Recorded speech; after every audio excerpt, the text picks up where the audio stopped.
Hey, it's the nerdy sports fan, and we're doing draft grades still. We're in the AFC South, just wrapping it up, actually. Colts, Titans, and Texans all out of the way. So now we're into the Jaguars.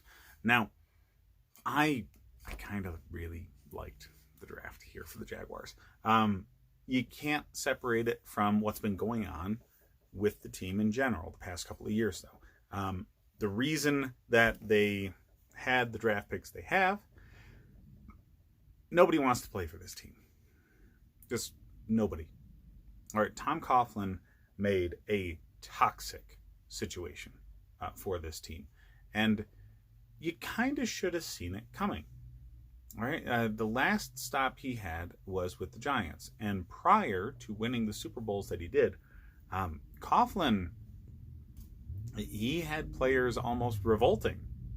He had veteran players in Eli Manning and Michael Strahan come to him and say, hey, dude, you're losing the freaking locker room, okay? Lighten the fuck up. And he finally did, at least a bit, and that was enough to keep everything stable and get them winning. But it took people with enough clout to put him in check in order for that to happen.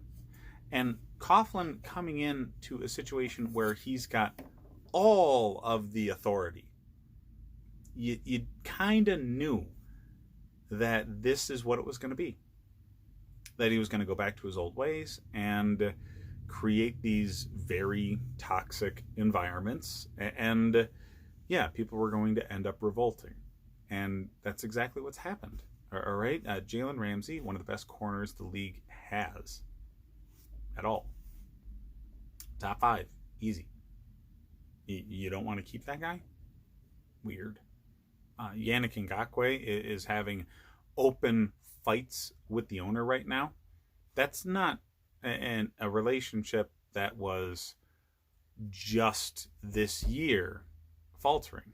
That started to go bad before they got rid of Coughlin. Same with Leonard Fournette. Leonard Fournette wants the hell out.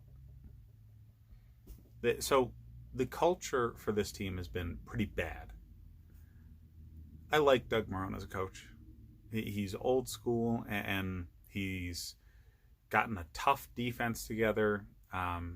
He's been a little too loyal to Nathaniel Hackett over his tenure in the NFL because kid can't hack it.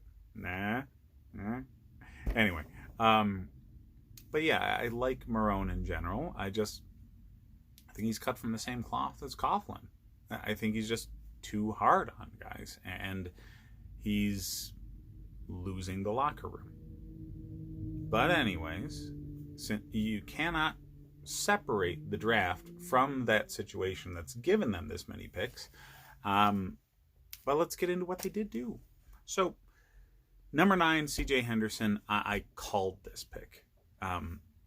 If you were watching my actual live conversation as the draft was happening, prior to the draft going live, I did a quick final mock draft, and I called C.J. Henderson at number 9. He just makes sense, and it's a good marketing decision as much as it's a good football decision. He fits a positional need that's pretty glaring, considering they lost both of their starting corners from just a couple of years ago, very recently. Very talented guys. Henderson has a hell of a lot of talent. He has tackling issues. Well, this team is not going to let him retain those tackling issues. He better get tough or he's not going to fucking make it in the Jacksonville defense. That is their calling card. So he's going to have to man up, and I think he's in the right environment to force him into that. But I'm not necessarily high or low on him. It's exactly what I felt was going to happen, and perfect for the situation. K'Lavon Chaisson, though, I'm very, very high on. He's a boomer bust kind of guy. He has the top-end talent that could have made him a top 10 pick. He's just not horribly consistent. And he got used in a lot of different ways. So it's difficult to gauge his film. He was used as a hybrid edge rusher, so Sometimes he's rushing the passer. Other times he's setting the edge for an expected running play. Other times he's dropping into coverage or even in a loose man sort of situation. So it's difficult sometimes to gauge his film because you don't necessarily know the play call. You don't know what he was asked to do. Sometimes he might be asked to just kind of hang out in a spy situation for some of the more mobile quarterbacks, which is a common thing in college these days. So because of the difficulty with scouting somebody like him, I kind of figured he would drop. And you're really lucky that he did, because I think he's the perfect replacement for Yannick Ngakoue when he eventually gets his way and forces a trade out of town. I honestly thought it was going to happen during the draft, but I guess other teams are just kind of waiting for the other shoe to drop, as, you know, you might end up cutting him, so why would I end up spending the draft capital?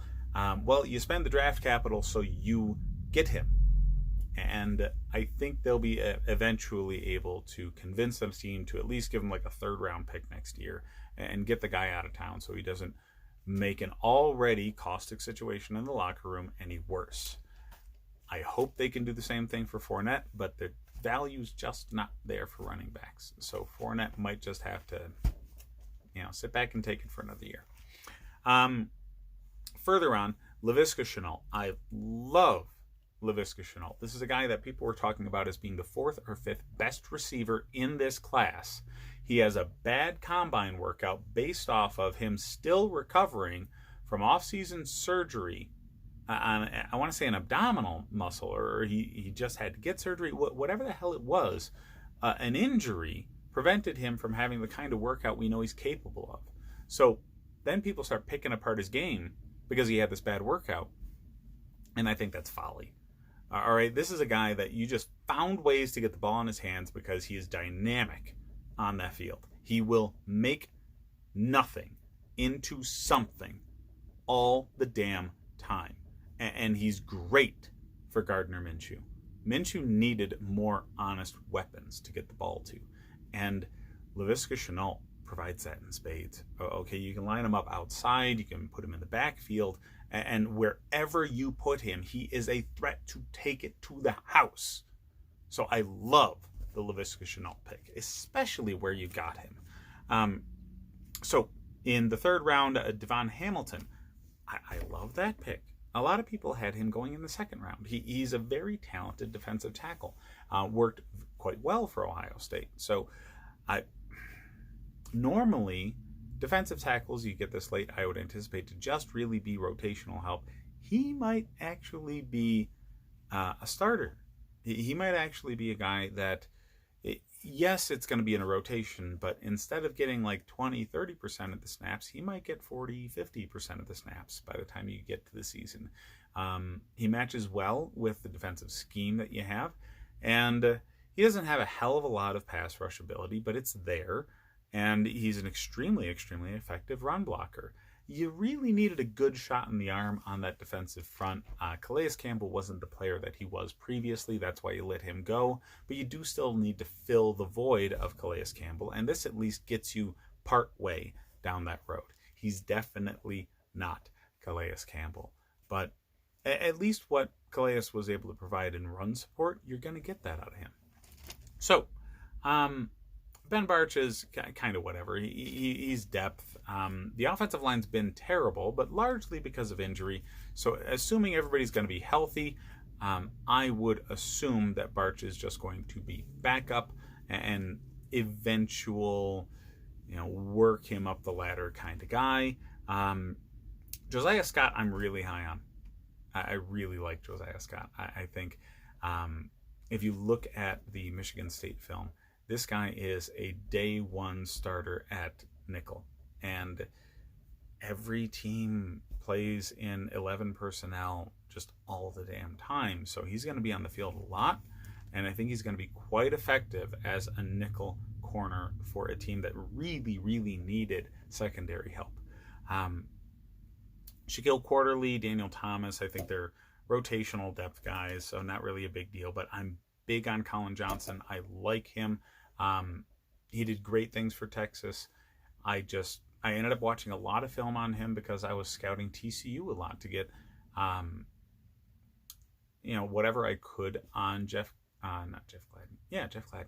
So I saw Colin Johnson be extremely effective with less than average quarterback play against pretty steep competition. So I think that he's going to be effective in the league. I think he'll hang around. Tyler Davis, I'm high on. Jake Luton, I'm high on. Luton is he's in that mold of, oh crap, what's the name of the guy down in New Orleans now? Friggin' Utah product. Anyways, he's a utility quarterback. He's a guy that you're going to have run some weird plays.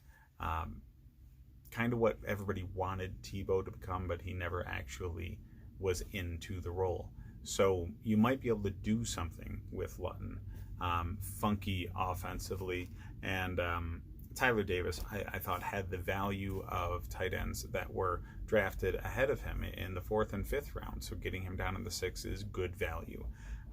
So end to end, I have a lot of players in this draft that I'm very, very high on. So I'm giving the Jaguars an A. They did extremely well. So tell me what you guys think. Hit me up in the comments. Tell me who you hate, who you love. Check out the other videos I have to see what I think about the rest of the league. Like and subscribe if you enjoy the content. Keep in mind, I have a Patreon going. So come fantasy football season, I will help you set your lineups. And I just dominate the leagues I'm in. So if you want in on that, hit me up. Thanks for watching, guys.